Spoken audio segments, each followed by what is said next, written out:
प्रिय छात्रों, आज हम बीए पाठ तृतीय वर्ष के द्वितीय प्रश्न पत्र में राजस्थान विश्वविद्यालय द्वारा निर्धारित पाठ्यक्रम में सम्मिलित मुंशी प्रेमचंद कृत निर्मला उपन्यास की कथा को संक्षेप में सुनते हैं। निर्मला हिंदी उपन्यास सम्राट मुंशी प्रेमचंद जी द्वारा लिखित निर्मला एक चरित्र प्रधान उपन्यास है जो भारतीय नारी जीवन की एक दुख दर्दपूर्ण करुण कहानी है। यह उपन्यास दहेज और अनमेल विवाह की सामाजिक समस्या पर आधारित है। आज हम इसकी कहानी के सार को सुन लेते हैं। उपन्यास की कथा अत्यंत ही सहज और स्वाभाविक ढंग से प्रारंभ होती है। बाबू उदय भानुलाल इसमें एक चरित्र है। तो बाबू उदय भानुलाल बनारस के अमीर और प्रतिभावान प्रतिष्ठित वकील थे। वे धन संचय करना नहीं जानते थे, अर्थात धन तो बहुत कमाते थे लेकिन उसका संचय नहीं करते थे।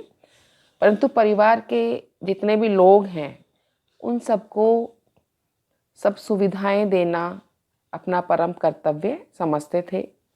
उनके परिवार में उनकी धर्म पत्नी है कल्याणी, और कल्याणी के दो पुत्रियां हैं निर्मला और कृष्णा, और साथ ही दो लड़के चंद्रभानु और सूर्यभानु थे। उदय भानु ने अपनी बड़ी पुत्री निर्मला की शादी लखनऊ के निवासी बाबू भालचंद्र सिन्हा के बड़े पुत्र भुवन मोहन के साथ निश्चित की है। यहाँ उन्हें दहेज देने की चिंता नहीं थी, क्योंकि स्वयं भालचंद्र सिन्हा ने उनसे कह दिया था कि उनको दहेज की कोई परवाह नहीं है। उनकी इच्छा हो जितना दहेज दें या ना दें, बस बारातियों का आदर सत्कार अच्छी प्रकार से होना चाहिए। जैसा कि भारतीय परंपरा में बड़े बुजुर्ग बात करते हैं, वैसे ही बात इन्होंने की है कि दान दहेज में कुछ भी उनको नहीं चाहिए। अतः वकील साहब उनकी इस बात से प्रभावित होकर के कि उन्होंने कुछ नहीं मांगा है, बल्कि वो और अधिक अपनी हैसियत से भी अधिक खर्च करने को तैयार होते हैं। बहुत प्रसन्न हैं, खुश हैं कि जब उन्होंने कुछ नहीं मांगा है तो हमारी भी अपनी जिम्मेदारी है कि हम अपनी पुत्री की विवाह में अच्छे से अच्छा खर्च करके अच्छा विवाह करेंगे। तो बहुत खर्चा करने को वो तैयार हैं। परंतु उनकी पत्नी कल्याणी व्यवहार कुशल है और वो इस बात का विरोध करती है कि विवाह में बिना बात ही ज़्यादा दिखावे के लिए खर्चा किया जाए। तो ज़्यादा खर्चा करने का उनकी पत्नी कल्याणी विरोध करती है। इस बात पर पति पत्नी में झगड़ा हो जाता है और एक दिन मामला बहुत बढ़ जाता है। वकील जो है वो सोचते हैं कि मैं एक नाटक करता हूँ, तो वो स्वांग रचते हैं घर छोड़ने का और सुनसान रात्रि में घर छोड़ करके चले जाते हैं। घर से निकलते ही थोड़ी दूर पर ही उनका एक पुराना शत्रु मतई नाम का एक शत्रु है, जिसको कि उदय भानुलाल ने सरकारी वकील की हैसियत से 3 साल की सज़ा दिलवाई थी, और सज़ा दिलवाने के कारण वह उनसे शत्रुता का भाव रखता है। तो वकील साहब तो स्वांग रच करके सुनसान रात्रि में घर छोड़ करके जाते हैं, लेकिन उनको उनका शत्रु मतई मिल जाता है और वह अपनी शत्रुता अपनी दुश्मनी निभाता है और उनको मौत के घाट उतार देता है। और जब मौत के घाट उतार देता है तो वकील साहब के परिवार पर संकट के बादल छा जाते हैं। वो आर्थिक स्थिति उनकी दयनीय हो जाती है। उधर जब बाबू उदय भानु का आकस्मिक निधन हो जाता है, मृत्यु हो जाती है, तो जो उनके समधी भालचंद्र सिन्हा हैं, जिनके पुत्र से निर्मला का विवाह तय हुआ है, जब वो ये देखते हैं कि अब उनके पास में पैसा नहीं है, आर्थिक विपन्नता हो गई है, तो उस आर्थिक विपन्नता के कारण वो पंडित को समझाते बुझाते हैं और मृत्यु को अमंगल अपशकुन बताकर विवाह करने से मुकर जाते हैं। विवाह करने के लिए जो पंडित हैं मोटे राम जी, जब उनको बताते हैं कि भालचंद्र सिन्हा जो अपने पुत्र का विवाह निर्मला से नहीं करना चाहते हैं, तो यह समाचार सुनकर के कल्याणी को अत्यधिक दुख होता है, धक्का लगता है और उनको ये बात भी समझ आ जाती है कि वास्तव में उनको दहेज की चाह थी, जो कि असामयिक उदय भानु की मृत्यु होने के कारण उनकी पूरी नहीं हो सकती, इसलिए उन्होंने निर्मला से अपने पुत्र का विवाह तोड़ दिया। तो ऐसे में कल्याणी कुछ ताव में, कुछ लोभ में और कुछ बेबसी में निर्मला की शादी 3 लड़कों के पिता विधुर दुहाजू मुंशी तोताराम के साथ कर देती है। मुंशी तोताराम 35 वर्ष के वकील थे।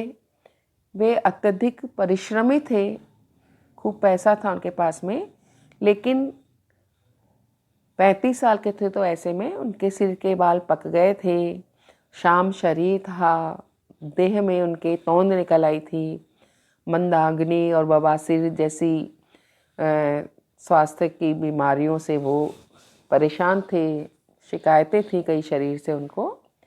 उनके परिवार में यानी कि मुंशी तोताराम के 3 पुत्र थे, मनसाराम, जियाराम और सियाराम, जिनकी आयु जो थी 16 वर्ष, 12 वर्ष और 7 साल की थी। और इनके साथ में ही इनकी विधवा बहन रुक्मिणी भी रहती थी। अर्थात तोताराम जो कि 35 साल के वकील थे, उससे निर्मला का विवाह हुआ और एक तरीके से निर्मला को तोताराम के 3 पुत्र मनसाराम, जियाराम, सियाराम और साथ ही उनकी बहन, विधवा बहन रुक्मिणी उनके परिवार में मिली। शादी के पश्चात निर्मला पति के घर आती है। इधर तोताराम जो है वो दंपत्ति विज्ञान में कुशल है। मितव्ययी होने पर भी अपनी पत्नी निर्मला को खुश रखने के लिए नित्य नए नए उपहार लाते हैं, परंतु निर्मला संकोचवश उन्हें प्रेम की नहीं बल्कि सम्मान की वस्तु समझती है। शायद इसलिए कि उसका पति उसके पिता की अवस्था का था, तो ऐसे में वह बूढ़े तोताराम की यौवन की जो इच्छाएं थी उनको नहीं समझ पाती है और दूसरी ओर बूढ़े तोताराम अपने यौवन की दहरी पर कदम रखने वाली पत्नी निर्मला को प्रसन्न रखने के लिए नित्य नए नए स्वांग रचते हैं, अपनी वीरता के झूठे प्रसंग कहते हैं, सुनाते हैं। परंतु धीरे धीरे करके जो निर्मला है वह भी अपने वृद्ध पति की काम लालसा को भांप जाती है। उसे अपने पति के पागलपन पर दया आने लगती है और वह भी फिर उनको प्रसन्न करने का प्रयास करती है। ससुराल में गहने, कपड़े, धन, संपत्ति, इन सब से निर्मला के रूप में वृद्धि होती है और अब धीरे धीरे वह उसको भी ये अब संतोष प्रदान करने लगते हैं, परंतु उसका मानसिक असंतोष बहुत बढ़ जाता है। उसका मन मर चुका है, पति से उसे पहले से ही असंतोष है। उस पर उसकी विधवा ननद रुक्मिणी उसको निरंतर कोसती रहती है। वह नई बहू या उसकी जो भाभी लगती है, भावज, उस पर अपना रौब जमाना चाहती है, तो निर्मला अपना मन अन्य बातों में और कार्यों में लगा लेती है। वह तोताराम के 3 पितरों की सेवा शुश्रूषा में लग जाती है, उनका ध्यान रखती है, उनकी देखभाल करती है और तोताराम के बड़े पुत्र मनसाराम से अंग्रेजी भी पढ़ती है। किंतु इसमें काम वासना से उसके पति जो थे तोताराम, उनके मन में शंका उत्पन्न होती है। मनसाराम इनका सबसे बड़ा पुत्र है जो कि निर्मला की उम्र के आसपास की उम्र का ही है। तो ऐसे में जब निर्मला मुंशी राम से अंग्रेजी पढ़ती है तो तोताराम के मन में अपने पुत्र के प्रति ही शंका उत्पन्न होती है और वे किसी बहाने से मनशाराम को छात्रावास में भेजने का निश्चय कर लेते हैं। तोताराम के बहुत अधिक तंग करने पर मनसाराम घर छोड़कर छात्रालय में या छात्रावास में रहने लगता है और मन ही मन निर्मला उसको रोकने की कोशिश भी करती है, लेकिन वह असफल होती है। रुक्मणी भी निर्मला को अपराधिनी मानती है कि उसके कारण ही मनशाराम छात्रावास चला गया है और उसको नित्य ताने भी सुनाती है। धीरे धीरे निर्मला को तोताराम का जो संशय था, वह संशय निर्मला को समझ में आ जाता है और निर्मला पति के पक्ष में होकर उनका समर्थन करती है और पति की उपस्थिति में, तोताराम की उपस्थिति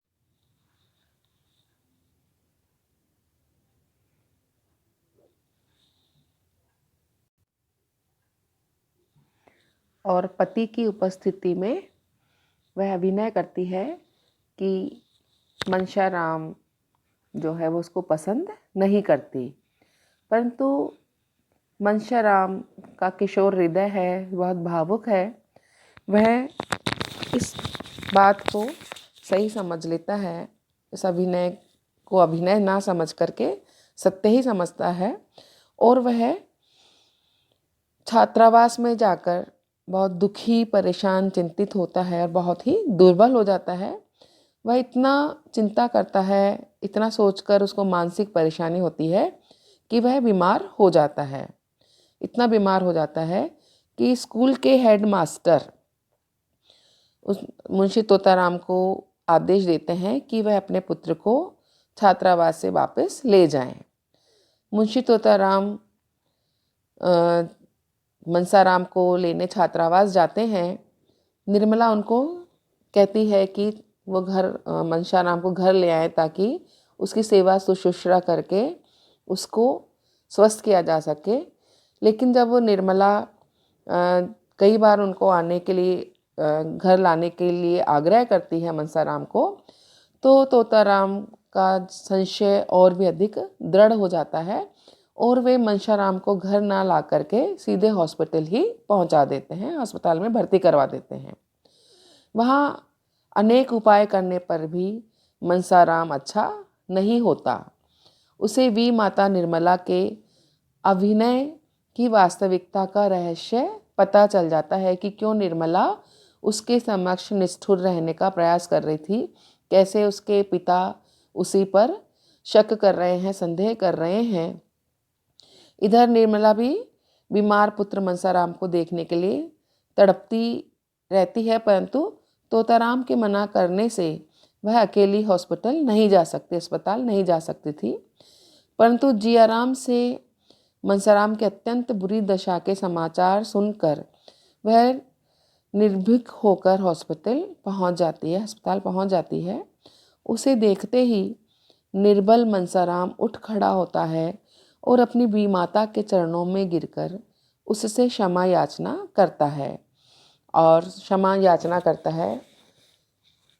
इसके साथ ही उसके चरणों में गिरकर एक तरीके से वह अपने आप को निष्कलंक सिद्ध करता है, माता निर्मला को निष्कलंक सिद्ध करता है कि उनके बीच में ऐसी इस प्रकार की दुर्भावना कभी भी नहीं आई। अब मुंशी तोताराम का वहम खत्म हो जाता है, संदेह खत्म हो जाता है और उन्हें आत्मग्लानि होती है। वे निर्मला के शुद्ध स्नेह का महत्व समझते हैं और उससे अन्याय के लिए क्षमा मांगते हैं।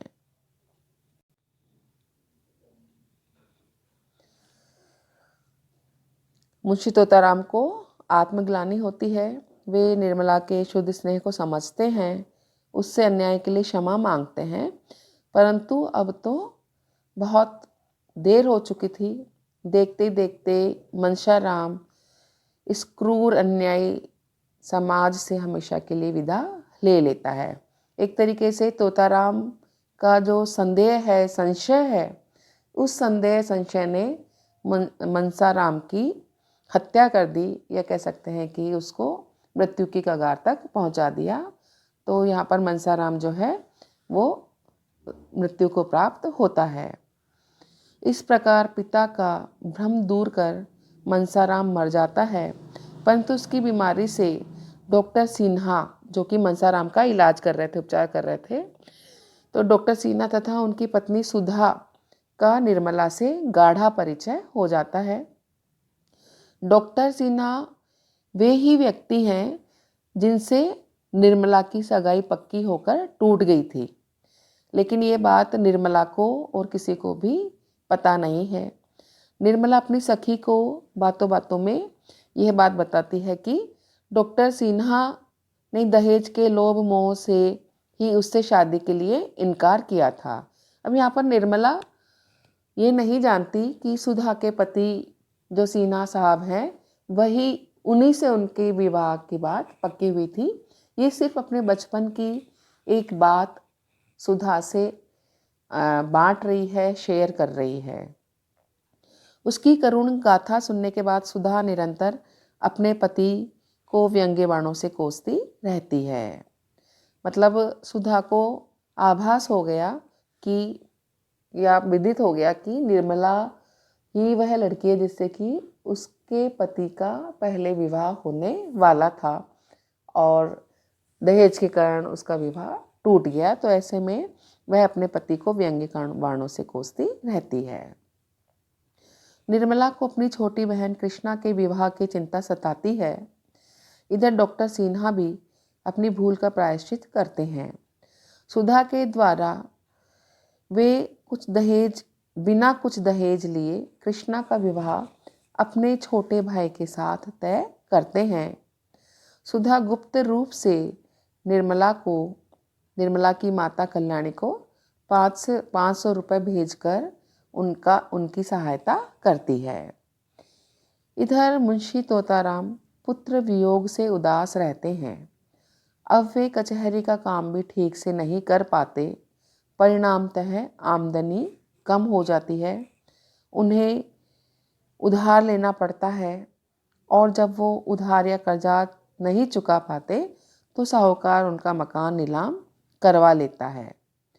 और इसी बीच निर्मला एक पुत्री को जन्म देती है जिसका नाम वो आशा रखते हैं। आशा के अंदर ही तोताराम अपने खोए पुत्र मनसाराम को देखते हैं कि मनसाराम ही उनकी पुत्री आशा के रूप में दोबारा जन्म लेकर के उनके पास में आ गए हैं। तो अब यहाँ पर यह है कि क्या कोई तिनके का सहारा पाकर किनारे तक पहुँच सकता है। कृष्णा की शादी के अवसर पर निर्मला मायके जाती है। वहाँ उसे मालूम होता है कि डॉक्टर सिन्हा ही कृष्णा के ज्येष्ठ हैं या जेठ हैं, तो वह आश्चर्यचकित होती है। अब सुधा से उसकी मित्रता और भी घनिष्ठ हो जाती है। बहुत समय बीतने पर भी निर्मला मायके से ससुराल नहीं लौटती तो सुधा उसे लेने के लिए आती है। वहाँ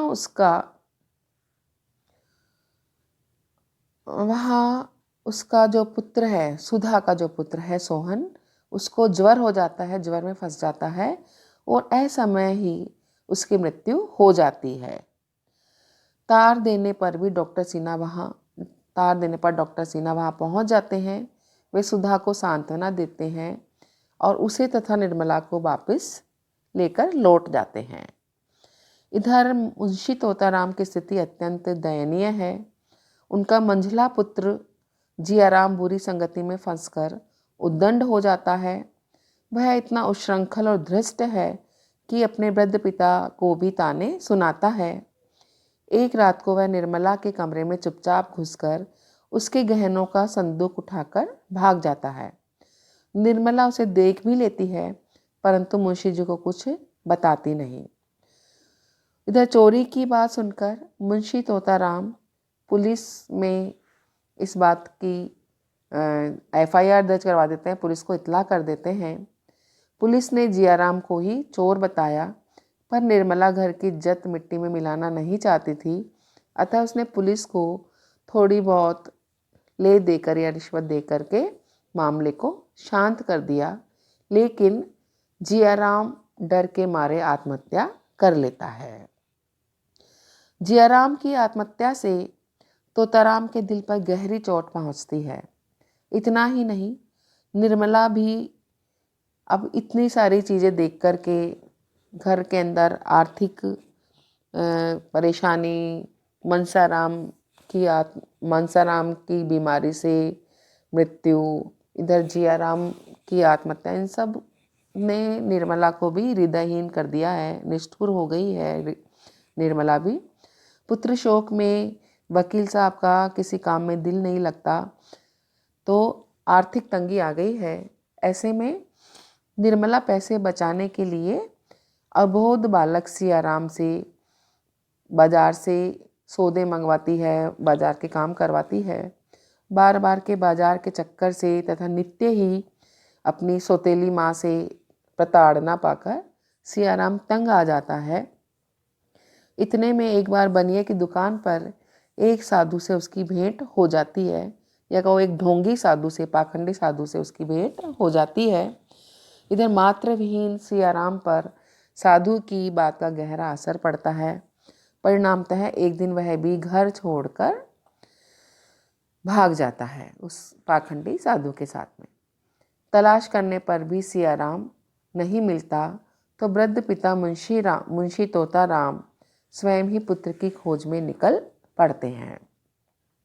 इस प्रकार लगातार संकट और बाधाएं उपस्थित होने पर निर्मला थक जाती है, हार जाती है और शांति के लिए सुधा के घर जाती है, परंतु दुर्भाग्य वहाँ भी उसका पीछा नहीं छोड़ता। सुधा की अनुपस्थिति में डॉक्टर सिन्हा निर्मला पर बुरी नीयत से आकृष्ट होते हैं और एकांत पाकर थोड़ी उससे छेड़छाड़ करते हैं। निर्मला को ये सब पसंद नहीं आता, वह वहाँ से चली जाती है। रास्ते में ही उसे सुधा मिलती है। सुधा जब निर्मला को देखती है कि वह कैसे उससे मिलने आई थी लेकिन छोड़ करके जा रही है, तो उसे सारी बात समझ में आ जाती है। वह अपने पति की चारित्र्यहीनता की भर्त्सना करती है और उन्हें भली बुरी सुनाती है। परिणामतः अपने दुष्कर्मों से लज्जित होकर आत्मग्लानि में डॉक्टर सिन्हा विष खाकर आत्महत्या कर लेते हैं। उनकी मृत्यु के पश्चात सुधा अपने देवर के साथ घर चली जाती है।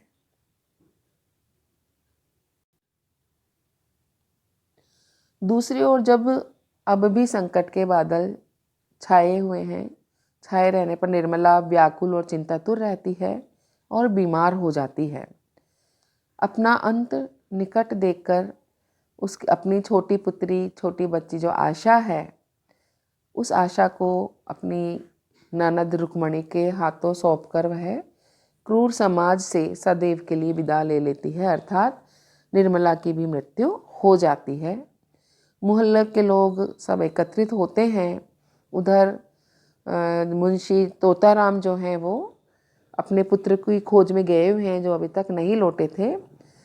तो ऐसे में निर्मला की मृत्यु के पश्चात जब मृतदेह बाहर निकलती है, तो सब लोग सोचते हैं कि अब इस लाश को अग्निदाह कौन देगा, अग्नि कौन देगा।